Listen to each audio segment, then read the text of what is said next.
Aujourd'hui, nous allons parler de la liaison. La liaison, c'est l'union de deux mots dans la prononciation, deux mots que l'on prononce ensemble. La condition première pour qu'il y ait une liaison, c'est qu'il y ait une consonne finale et une voyelle initiale, comme par exemple un T final suivi d'un E, un N suivi d'un O dans le mot suivant, un P suivi d'un I, etc. Cela pourrait correspondre, par exemple, au groupe suivant.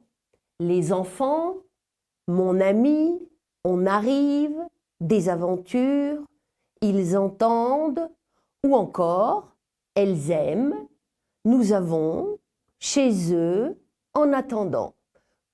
Comme vous le voyez, ou plutôt comme vous l'entendez, un son nouveau se glisse entre les deux mots, entre la consonne finale et la voyelle initiale suivante.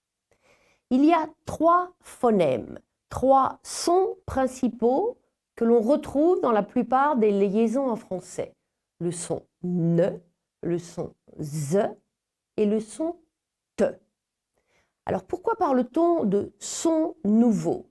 Eh bien, parce que si l'on prend ces mots séparément, s'ils sont pris séparément, eh bien ces mots se prononcent sans ce phonème supplémentaire. D'un côté, par exemple, nous avons les et de l'autre, ombre. De la même façon, on aime. Il est arrivé. En revanche, les mots unis se prononcent avec ce phonème, ce son supplémentaire. Les ombres, on aime, il est arrivé. Alors, que veut dire liaison? Bien, liaison vient du verbe lier. On pourrait parler également d'unir, de joindre, qui nous donnerait les substantifs union, jonction. On pourrait dire aussi attacher, relier, nouer, enchaîner.